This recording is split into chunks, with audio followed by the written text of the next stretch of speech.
to the Tea and a Butty podcast. I'm Dominic. And I'm Erica. Today's episode, we're going to be talking about something completely different. It's the British invasion of the 1960s. Completely different from what? From everything else that we've talked about. I think everything we talk about is completely different from everything else we talk about. No, sometimes it can be the same, I think. Because I think, that's up to you. Do you think our episodes sometimes are similar? I mean, I'm not talking about the part ones and part twos, which this is going to be a two-parter, isn't it? Yeah, well, I think so. Yeah, we're going to talk about the other... Because the British invasion happened a couple of times. Well, happened a few times, actually. Well, it did, yeah, but I mean... The British invasion actually has its roots in the 1700s, if we're going to go back that Well, yes, it does.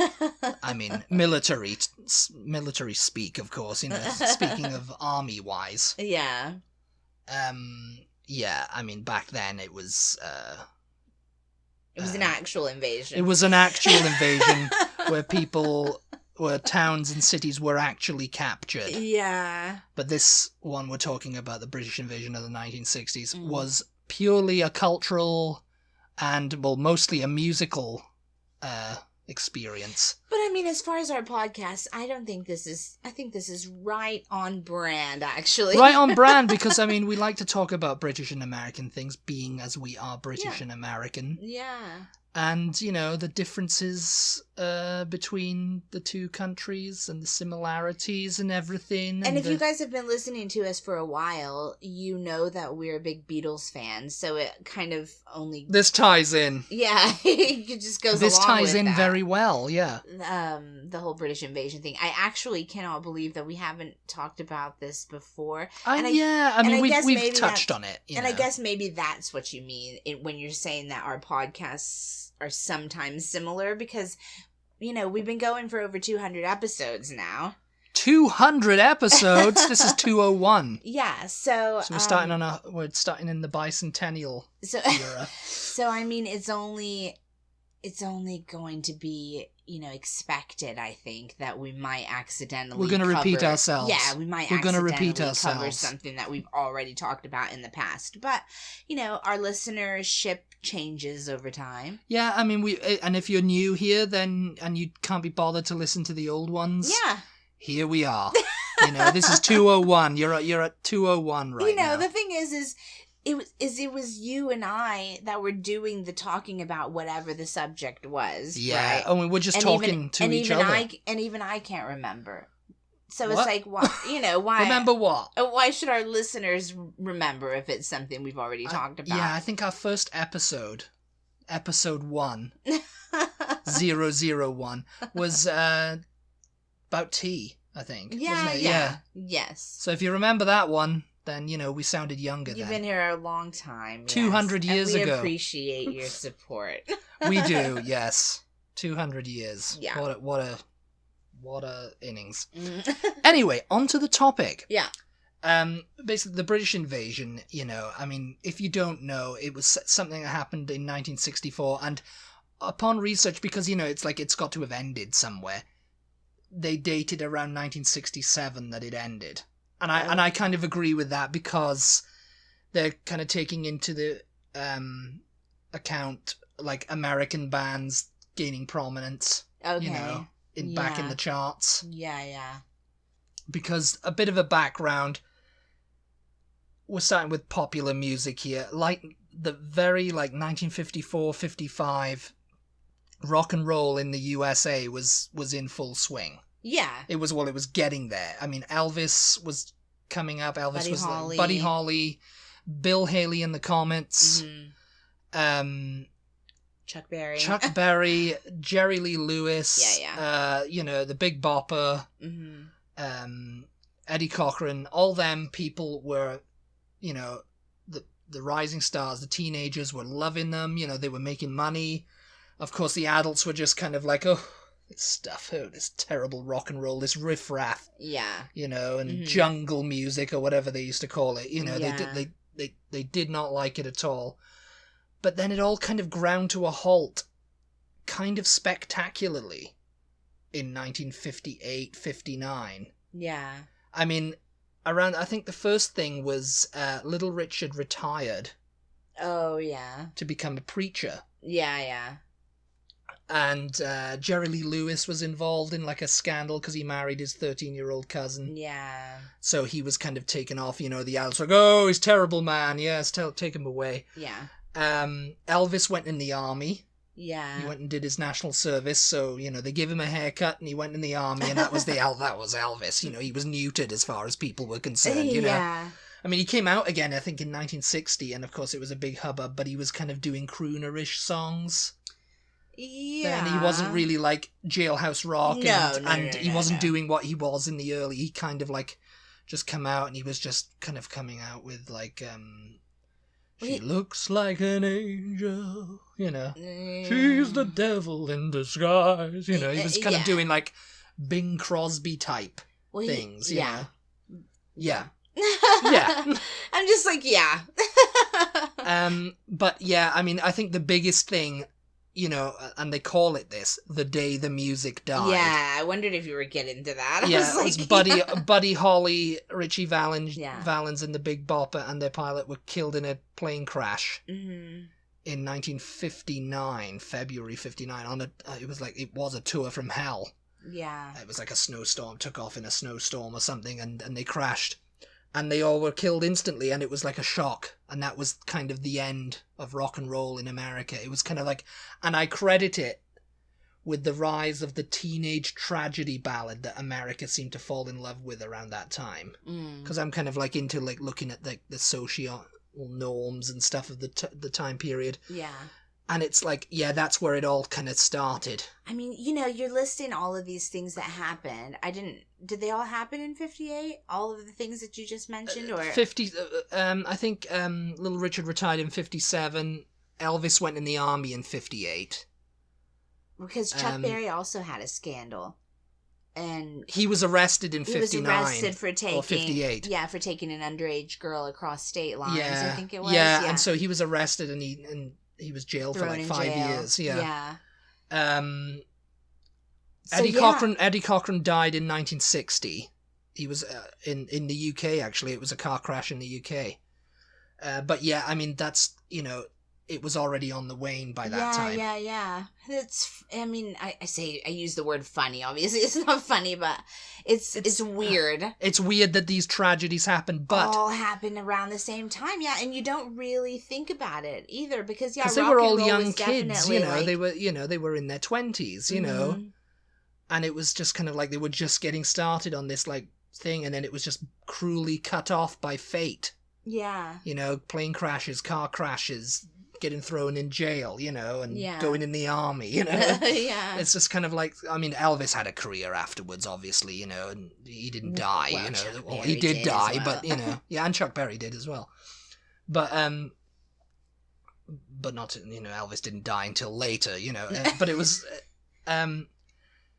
all these people, I think the Buddy Holly thing and the Eddie Cochran dying, it kind of like, these teenage tragedy ballads started coming up. Yeah. And they were flooded. They became really popular, like Moody River and you've probably heard them. They were really popular in America at the time, like Dead Man's Curve. Oh, yeah. Leader of the Pack, Tell Laura I Love Her. Pat Boone. He was like... Yeah. He was like, I think he did Moody River, didn't he? And it was about a girl who committed suicide or something. I'm not sure. It was, people usually died in motorcycle accidents or racing their friends, and it was like, oh, it's a very sad story. It's funny because and America was into this. It was like they were very popular around that time. I mean, it was kind of in contrast to like the teen idols that came out that were polished, and Frankie Avalon, Fabian, and all that. And it was just kind of like, it was drudge. Really, most of it was. It was very drudgy, and America was just in this depressed kind of state. I mean, you still had, all throughout this time, of course, country music was going on. Country music, You still had crooners singing all the... Frank Sinatra, all the standards. Tony Bennett, all that, yeah. I mean, but popular music, that was what the teenagers were listening to. it was absolute crap for the most part. I mean, the Beach Boys were just getting their start, but they really hadn't got a foothold in the States, you know. Yeah. You know, there wasn't really any. Elvis There wasn't a lot going on. Yeah, Elvis. Everybody thought, oh, he's become weird. You know, he's singing these songs about devils in disguise, and it's a little bit, you know, it's a little bit like, ooh, you know, what's going on here, you know. And he's doing these movies and stuff. You know, he wasn't like the new hot thing. Yeah. I mean, I think he was still pretty popular. Yeah. I'm not saying. I mean, you just have to look at the amount of freaking Elvis fans there are around the world. Yeah. And the number of movies that they put out. It's yes, like, yeah, they were all basically he was still the same popular, thing, but he was kind of like in the middle of his career at that point, even, you know, because going in the army, it didn't really help his career, you know. Well, yeah. It kind of, you know, a lot of the kids kind of forgot about him. Yeah, shall we say, yeah. you know. So, you know, like all these, like the teenage population of America at the time, were just kind of like, oh, what's going on? You know, there's nothing's happening, you know. It was all very middling and stuff like that. And then, of course, JFK being assassinated happened. And that just kind of capped it off then. I think American kids were like, oh, you know... Yeah, our first, like, young president our first young president. What is going on? Everything is just so negative, so, you know... Yeah. Pop music's so drudgy, and it's just like, we need something new and exciting. Mm-hmm. So, you know, and it was on that day, I think CBS were going to report about this new craze that was hitting Britain at the time. Yeah. And they didn't. They put it off because of the assassination turned up. And I think Walter Cronkite was like, okay, yeah, this is...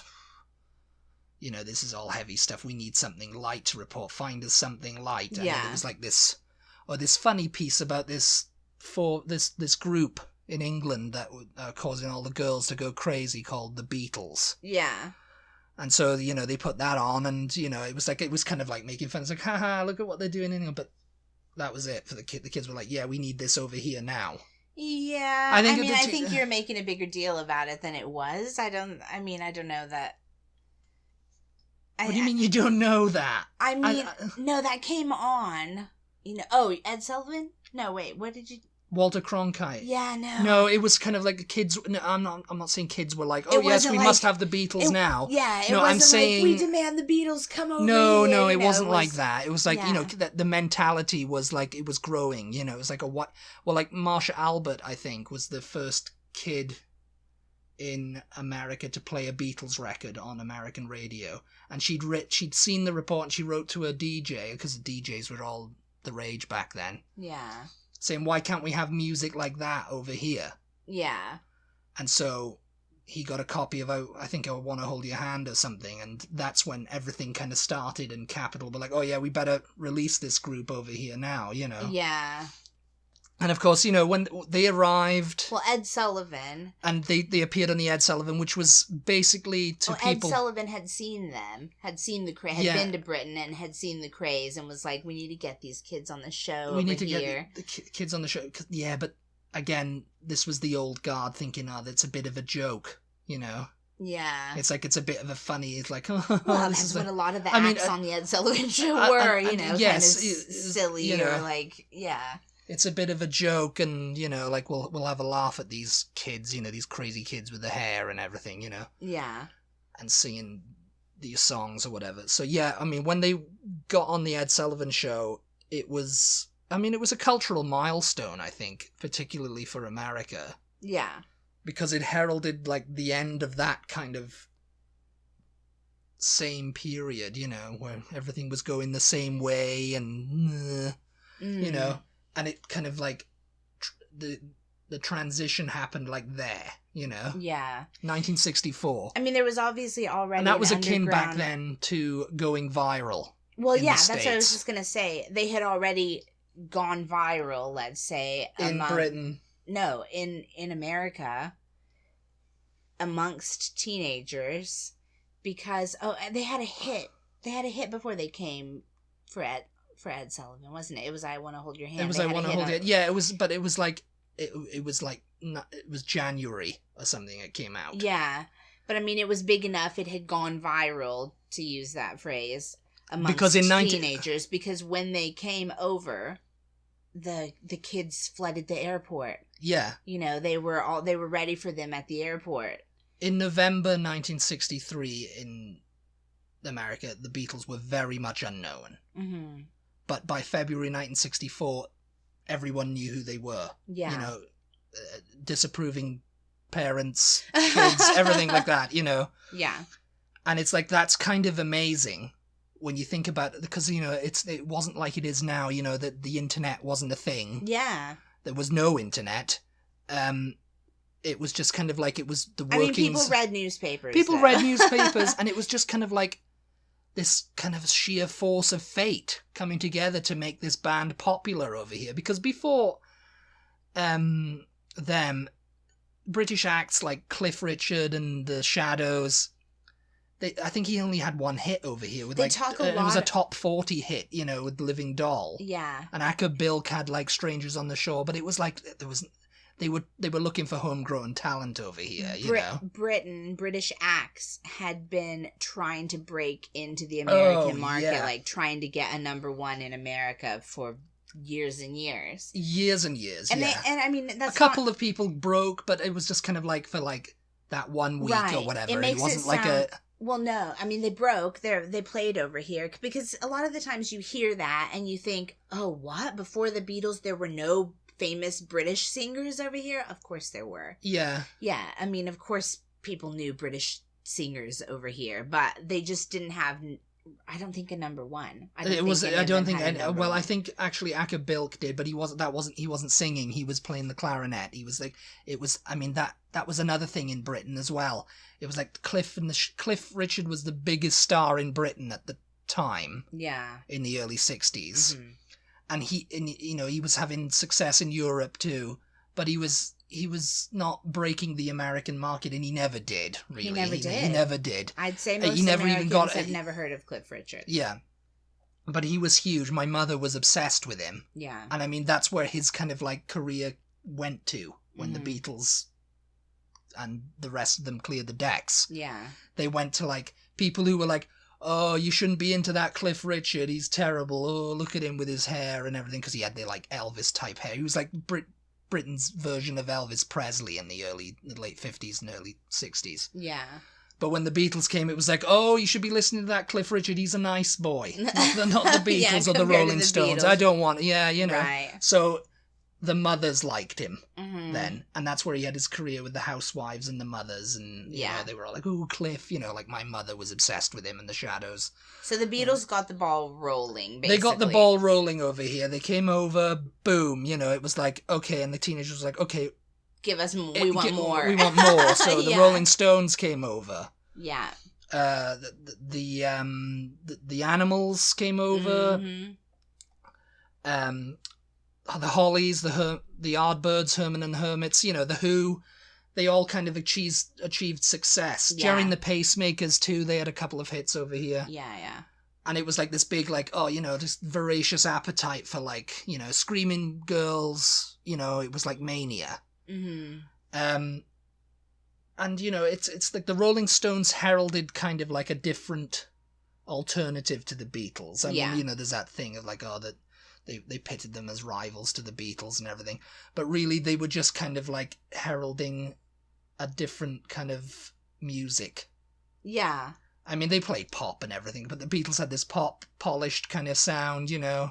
The Beatles were very poppy in the beginning, and they had the uniforms and the haircuts, and the uniform like suits and the matching suits, and they looked, you know, they looked very like a gimmick, like they'd been processed in a factory. Yeah. And it's like they weren't, obviously, but they looked like that. Whereas the Stones just turned up with whatever they were wearing, smoking, and on stage, and like, all right, Keith, yeah, let's do it. You they know, were let's play a bit the more gig. Shiny. Like they seemed a bit more once the parents. Well, that was Brian's. Once the parents could get past the long hair, terrible long hair, and I can't understand them, and they're not from this country. They're very un-American. They seemed more behaved. They seemed. When the Stones came, it was like, you didn't mind your daughter getting into the Beatles. You know what I mean? Like they seemed like they were probably nice boys. You know what I mean? Like, dirty fingernails, long hair, don't like them. And notice I say they seemed. Yeah, they seemed like that because whereas the Stones, they were the alternative. They were the alternative. It was just kind of like they were more raucous in their image. Yeah, and whereas behind the scenes, they were basically the same. They were the same. They were the same. And it's like there was no rivalry between them. They used to hang out together all the time. Mm-hmm. They were big mates. And it was just like, that was just the press. But I mean, the Stones had this kind of like rough and ready, just turn up, do the gig and whatever, and they just like looked all dirty and grimy. Like they just rolled out of bed and, they're singing raunchy thing. And of course, Mick's doing his Elvis Presley. Mick danced around all duratedly, and they were just like big lips and everything, it's just like it was just I can imagine middle America going, no, get those lips out of here. No. I do not want you being into that Mick Jagger. I want you to be into that John Lennon and the Paul McCartney. Yes, those are the types. Look, they're nice with their hair. Until 1966. Until 1966, it was like, get those Beatles out of here. Get those Beatles out of here. Especially in the South. Anyway. Yeah. But yes, it was that kind of thing. Like the Animals were the same sort of thing as the Rolling Stones. There was like a bluesy, gritty sound. They were doing like covers of Muddy Waters and stuff. And whereas the Beatles were covering Chuck Berry and straight rock and roll, but they were writing their own songs and being poppy, and they were just having their own type of thing. But yeah, around 66, 67, the mania died down because American groups got in on the carnage. Yeah. You had the Byrds, you had Crosby, Stills and Nash, the Beach Boys, yeah. And they'd started to come up in prominence, so it was like, oh, we've got some homegrown talent here, and it's so funny because it's like they were sort of ripping off the British bands who were ripping off American bands. Well, American group, American. Because, there wasn't really any... American singers. Because there wasn't really any... Like, full-on bands, yeah. Because I think that's what made the Beatles stand out, is they were a band. They weren't like one singer. They weren't a Chuck Berry. They weren't a Buddy Holly and something, They weren't Bill Haley and something, There wasn't, Elvis Presley and the Jordanaires, It was... Yeah. There was only one guy you had to focus on. Yeah. So I can understand why Cliff didn't break over here, because it was like he was the same as what had been before, and they were kind of getting tired of that. Mm-hmm. But he kind of he was big in Britain because it was like homegrown talent and all that kind of stuff, Yeah. But then the Beatles came, boom, everything was kind of like the scene was changed, the game was changed, and that was it. Well, music evolved during the 1960s very rapidly. Very rapidly. And when you think about it, today it's still... Today's acts, they're still influenced by the Beatles, the Rolling Stones, the Cream, Eric Clapton, everything that was going on in the Beach Boys, everything that was going on in the 60s, that's when it kind of began for today's music. Yeah. And a lot of people attribute the kind of rapid evolution from the early 60s to the late 60s to drugs. Oh yeah, drugs. I don't think it was just drugs though. Obviously it probably they played a part, but I think it was just that there was just this kind of creative energy that you can't really put into words just happening, and it kind of only happens like, I won't even say once in a lifetime. I'll say like just maybe like once every 100 years or something. Yeah, really, yeah. It's like it was just a kind of thing that you cannot put into words. It was like a kind of magic, It's a kind of magic. Queen, yeah, they came out in the 70s though. So.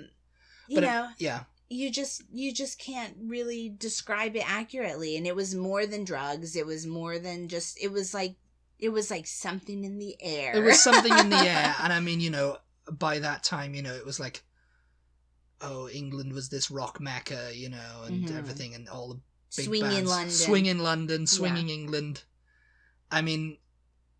And it was kind of like, I mean, it's not still that way, but I don't know what it was. It was like it was just a strange kind of thing.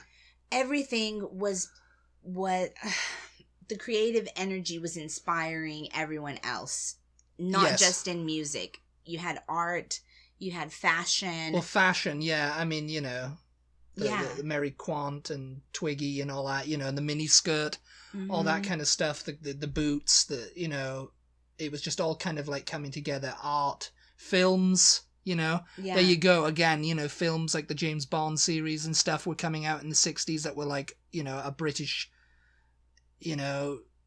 British inspired, British, whatever. Everything was like, oh yeah, let's look to. Well, the fashion was too, like you just said. Mary Quant was with the Chelsea boots, with the mini skirt and the boots. Yeah, that look came out of Britain. Go-go boots and everything. Yeah. The haircuts. Yeah. It's just like everything.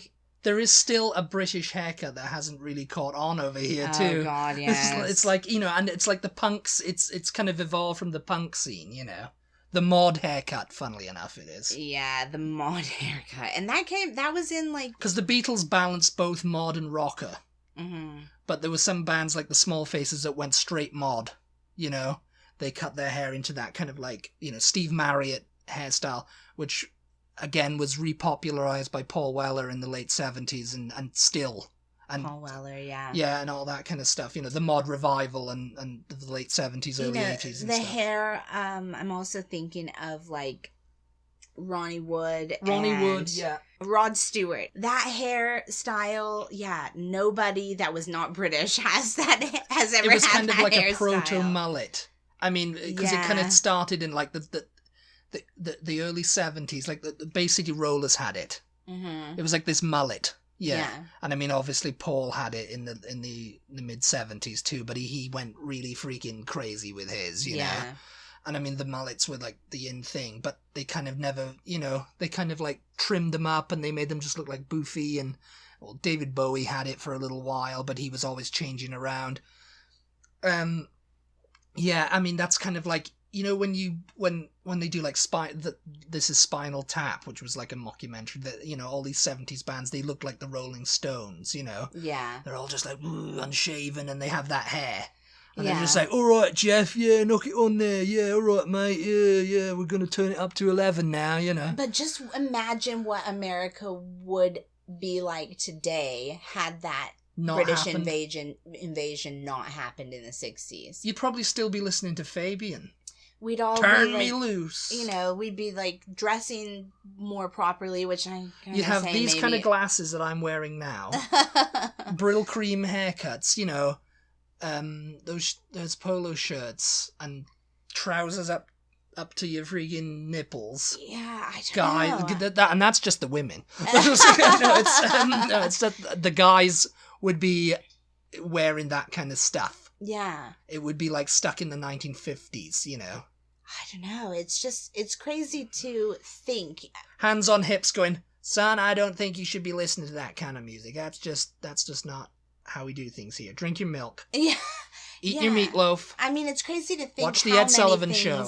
How many things were affected by basically music by the rest of the world, because I mean, at the end of the day, the Beatles were kind of copying stuff that was going on in Germany. Yeah. And the French art scene and everybody, the existentialists, the haircut kind of evolved from that, Yeah.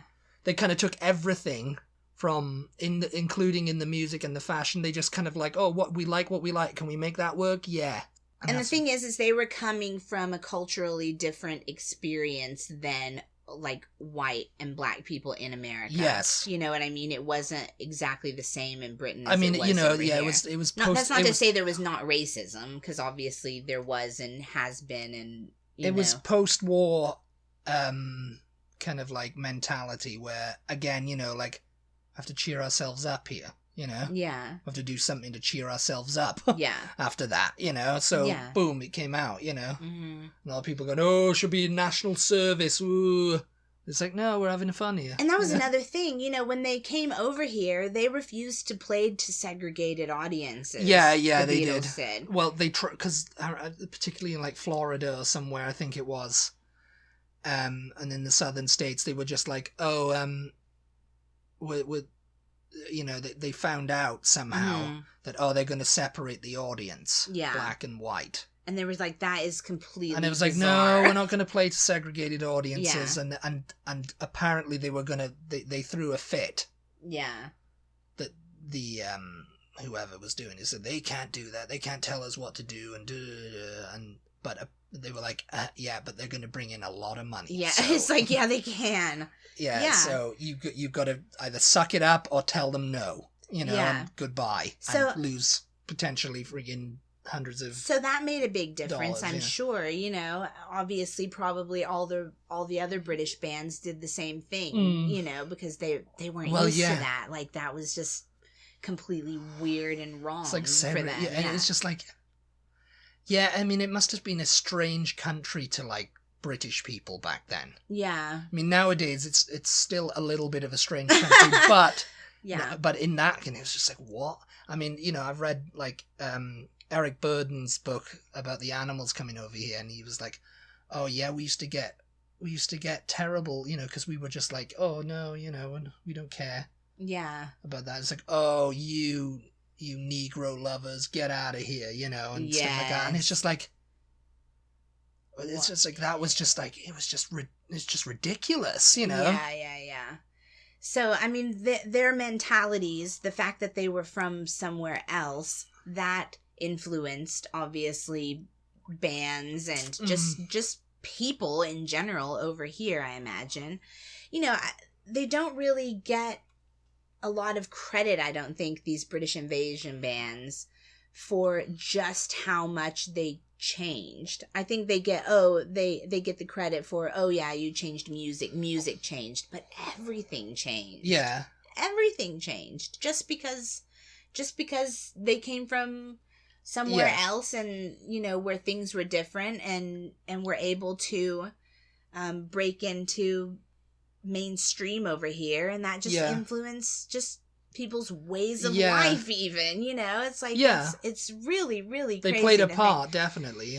It's really more than we have time to talk about, even. Because we're a little bit over time now. So. I mean we're just really scratching the surface. We're just really scratching the surface of the cultural implications. Like, if you find this topic interesting at all, there are plenty of books that talk about the British invasion and its cultural impact on the US. I mean, you can even just read, like, biographies of some of these people, like Dominic mentioned Eric Burden's biography, Keith Richards' biography, Eric Clapton's biography. Any book about the Beatles, we could definitely recommend. Tune In is really good. It's just about their early career, though. Their lives and their career. But there's so many books that you guys, all the books. But yes, that's all we have time for, I'm afraid. We gotta go. We could go on and on and go on. on and on and on and on. And we'll talk about the second British invasion. Yeah. In the 80s. Yeah. I mean, it was much less. We'll talk about it then. We could keep going here, and we would. So we just have to kind of cut ourselves off. But yeah, next time we'll talk about British invasion of the 80s. Thank you so much for tuning in. We hope you enjoyed this episode.